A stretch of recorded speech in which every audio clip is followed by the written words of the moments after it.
Tuesday was a big night for Democrats, picking up key wins in a number of different states, all of them with one common theme, and that theme was abortion rights. So let's get right to our NewsNation newsmakers, Robert Patillo, Calby Hall, Steve Krakauer. Thank you, gentlemen, for joining us. I want to start with you, Steve. You know, in terms of Republicans really needing to push the issue of abortion bans with very few restrictions, is the GOP missing an opportunity to get more done by being so strict, even though this is a foundational issue for the party?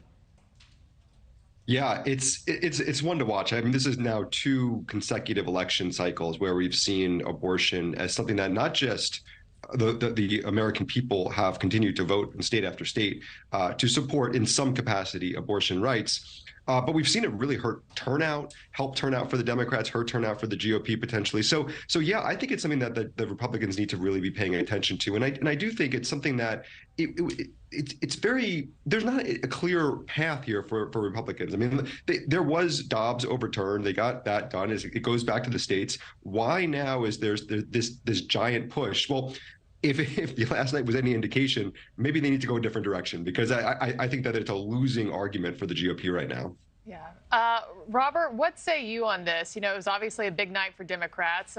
Ohio voting to enshrine it into their constitution. More than 56% of people said that they supported the practice. And we know the majority of Americans support the practice, you know, either always or with some circumstances. So how do Republicans respond to this? And what were your big takeaways?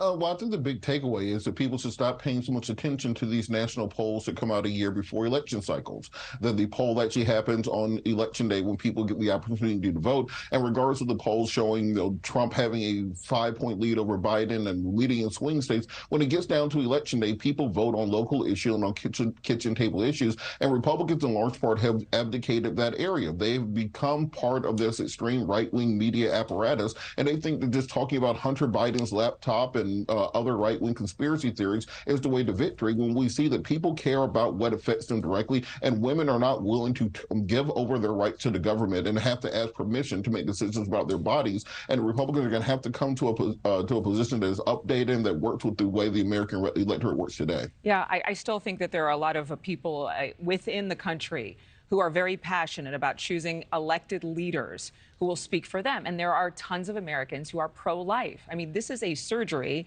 and the argument still, Calby, has to be made that the conversation has to move forward, because we can't just ignore nearly half the country who is pro-life. Well, you know, the bellwether for this, it's not a surprising result, because we saw this in 2022 in Kansas. Basically, 60-40 went for reproductive rights. It was similar numbers in Ohio. I spoke to a political scientist in Kansas after that result.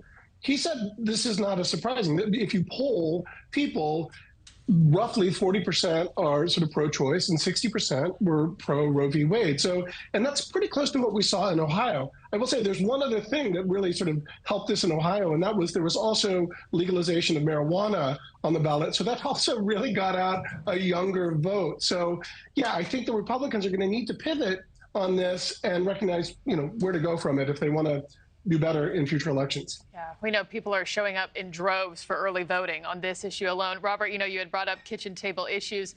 Let's talk about the kitchen table, though, because it turns out nobody's sitting around it anymore. Let's talk about drive-thrus this morning. Let's pivot to topic 2 if we can. Drive-through traffic is now up 30% since the year 2019.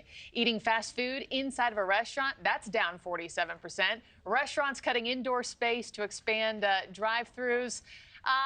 You know, there's something tells me that this isn't just about the, oh, I love the #1 with cheese. This is about, it smells pandemic-y to me, and I like my personal space and my personal bubble. Calby, what do you think? Yeah, it was kind of dystopian. I was a little sad reading this, because I think there's a youth culture here, but you know, a big thing. I think a lot of old Gen Xers and beyond are in the drive-thrus too. I don't know if this is the young component.